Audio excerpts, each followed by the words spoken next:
welcome to the Conquer Risk podcast. Each week we have to come up with a new topic, and this week one of the things that you and I were talking about was the fact that now that Fidelity has their new HSA program from top to bottom, a full-on setup, that you move your HSA that we talked about in previous podcasts to Fidelity. So, all right, this seems like a reasonable topic, right? We'll address what some of the actual experiences are in that process for advisors, because like anything, right, they know what it's like to transfer an IRA or some other type of an account, but most don't know what it's like to transfer or open an HSA account. So on that note, we have a podcast this week. What's the experience like, right? The Fidelity Experience. So Manish, do you have any initial thoughts? From my knowledge, this is the first all-in-one solution that's out there versus, dealing with separate banks and whatnot. And I was excited for them to come out with this because I really think it's necessary and needed. You have some stats that we mentioned before in terms of healthcare costs and our own personal experiences with HSAs. So this has gotten such a tremendous response and feedback from advisors, prospects, that we wanted to sit down and sort of go over the experience with everyone and maybe give some helpful tips and guidance along the way. Right. So as we get started, you mentioned a couple of stats. So one of the things we mentioned in prior podcast was that Fidelity, they actually did a recent report, and for clients turning 65 this year, their estimate was the healthcare cost was going to be $285,000 for the rest of their lifetime.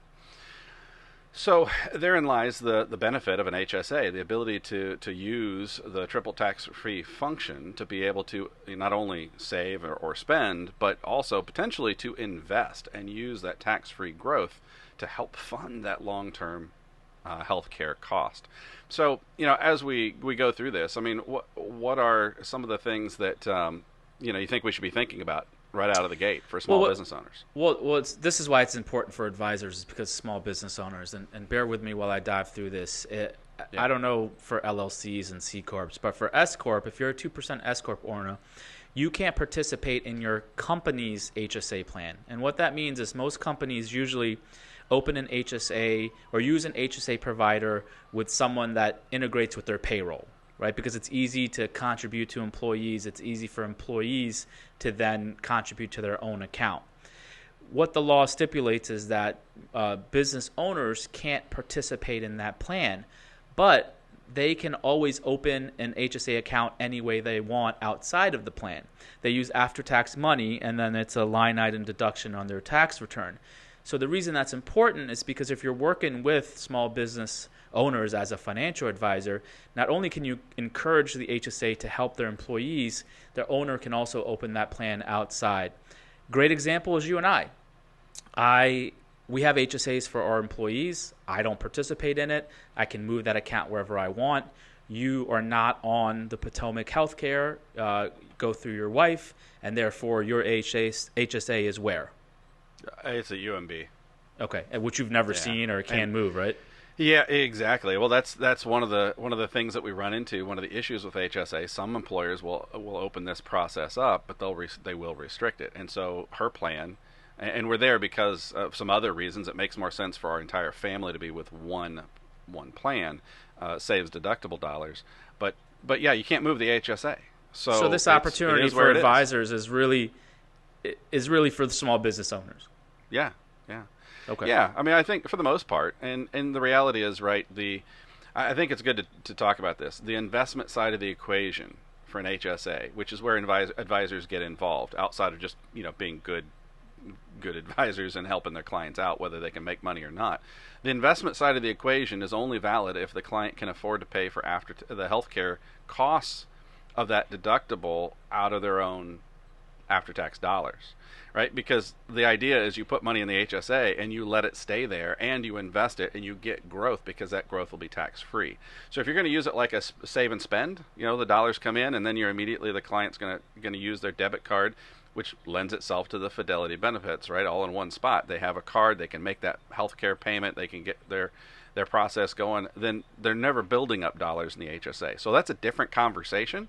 Not that Fidelity isn't a good spot, but that's a different conversation than what you and I are talking about, which is to invest those dollars and allow them to grow and have the growth be another benefit to cover long-term costs of healthcare. So you mentioned one of them, but let's dive into sort of the overriding benefits of Fidelity being an all-in-one solution. What do you got? Yeah, absolutely. So right out of the gate, right, an HSA, you're supposed to be able to spend and save, or save and spend, right? You got to save it first. So you contribute right to the account. You get a debit card so that when you you go to the doctor, you can use that debit card and actually pay for that office payment right there. Of course, you can also, when it comes to the fact that maybe you have done some investing and you have some extra money there that's being invested, you can move money back and forth very easily because it's just a Fidelity account, and even making your payments, it's right there at Fidelity with maybe your other accounts. So it just becomes another, you have an IRA, you have a non-qualified account, you have an HSA. And I think it's just they've simplified the process. That's what it really boils down to. Well, so to harp on that simplification, prior setups, you had an HSA bank, and then to invest, you would have to open a self-directed account at TD or any other custodian. I think in our example, it was TD. So I would then have two accounts, which I would have to move money back and forth. Assuming that I was using the HSA for expenses, I would have to sell something and move it over, transfer it. It would take 2 or 3 days, transfer it to the HSA bank. The all-in-one solution allows everything to be under one cover. Okay, that's first and foremost, to your point, the simplification. The second part of it is the fees. At HSA Bank, and I'm going to throw them under the bus because I didn't like how they have all the annoying fees for every little thing, right? Rather than making money through their investments or cash or whatever it was $3 to open a month to have an investment account, something like $2 if you had under a certain amount of an ongoing balance. Everything they had a fee attached to, and after a while it just got annoying to keep up. I would see these fees, they wouldn't classify them. The bank technology across the country, the bank technology is horrible, and this is no different, right? Fidelity's technology is light years That's ahead. why you and I bank with Fidelity. Yeah, exactly. On a personal level, it's just Fidelity clients know Fidelity versus, I think in your recent blog you listed out 3 banks, which outside of you telling me about those, I would not have known who the hell they were. Well, hey, I didn't know about them until I did the research. So it's not like you see a television advertisement. Hey, open your HSA account here. You can do some investments. That doesn't exist. Okay. So, any other? On the idea of the advantage of Fidelity, any other thoughts there before we move on? No, not necessarily. I think it's just clean technology, all-in-one solution. Yeah, easy enough. Okay, so we talked about this podcast being about the Fidelity Experience. So now let's talk about the actual transfer process. You had an account at HSA Bank. You used the outsourced TDA investment option prior. So let's walk through. What was your experience in saying, okay, well, now I'm going to move to this all-in-one solution at Fidelity. What's it like? Paperwork, process, okay. Yeah, time? Well, so first things first is the day it opened, I called Jennifer and said, let's do this today. And so it couldn't be DocuSign, number one, right? They're working on it, but it's brand new. So I had to fill out HSA paperwork, HSA transfers, and then they submitted it all to HSA Bank. The one thing that everyone needs to keep in mind, especially advisors, is these are non-ACAT transfers, right? It's a bank transfer. These can be annoying because any hiccup along the way, the bank has to talk to the client. They won't take instructions from Fidelity. They won't even answer Fidelity's phone call. And so a couple weeks went by, and I'm like, Jen, where the hell is this HSA? And as she looked into it, they needed to talk to me. So I called them. And imagine, and it's important for advisors to know this because their clients are going to go through this and might be annoyed by it. I had to call them, and they told me I had to close the self-directed account that was attached to the HSA before they can transfer. I called, and then I inquired about TD. Well, on TD's self-directed side, they don't take instructions from anyone by the client. The moral of the story is when you're dealing with non-ACAT, when you're dealing with self-directed, they don't really take a lot of instructions from the advisor, so the client may have to get involved. That was a little annoying, obviously, to have to spend, press 2, press 6, press 7, and finally get to someone 30 minutes later.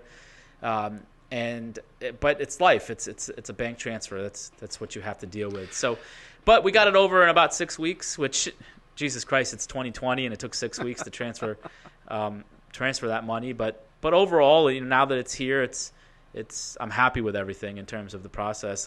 I wish I knew about this before.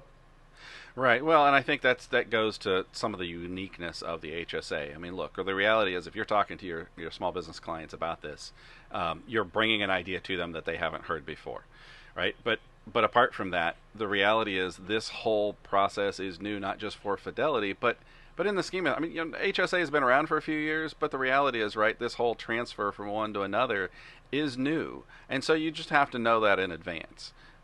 There are going to be some, it's almost like some of the work we do in the 403B business. There's some that just won't transfer. You can't move them. My wife's is an example, right? You don't know until you try. And, as long as you understand that, right, setting expectations, as long as you know that in advance, it's not that big a deal if it turns out, that, okay, maybe that client's it just doesn't have the option. But better to check. You still get brownie points for talking to them about it. Well, I saw you were talking to an advisor, and you just made it crystal clear. Look, be patient. That's it. But yeah. All right. So any other thoughts on the HSA experience that you want to relay to advisors so that they know what to expect? No, I think it's all right. I think it's a really good deal that advisors can jump on. We've gotten a ton of calls already because no other custodian is really doing this all-in-one solution, and so I think it's a good thing for advisors to explore for sure.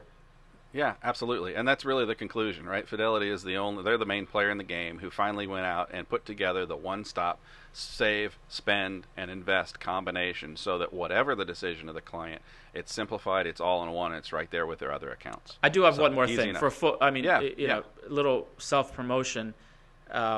We not only have the ability to manage these for advisors, our minimums are $10,000, so these smaller clients that are coming in, we can handle, we can take care of, and it's sort of in our wheelhouse.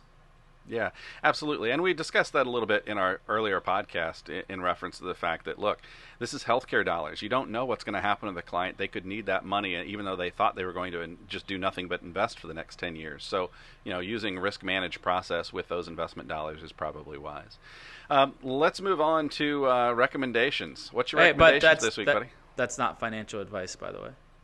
No, it's just my own personal opinion, separate from Potomac Fund Management. All right, we can't laugh at this stuff. So. We're not supposed to say a disclosure and laugh. All right, no laughing at compliance. What's my recommendation? All right, I like to cook. I like to grocery shop, and I usually do the grocery shopping in our house because I like to pick my own meats and vegetables and fish, and Trader Joe's is my go-to. However, when I'm on business, I'm not around. It's living hell for my wife to take 3 kids to a grocery store. So she's been using Instacart through Publix, which is a local grocery store down here in Florida, and absolutely loves it. The delivery fees, I think, are waived after a certain amount.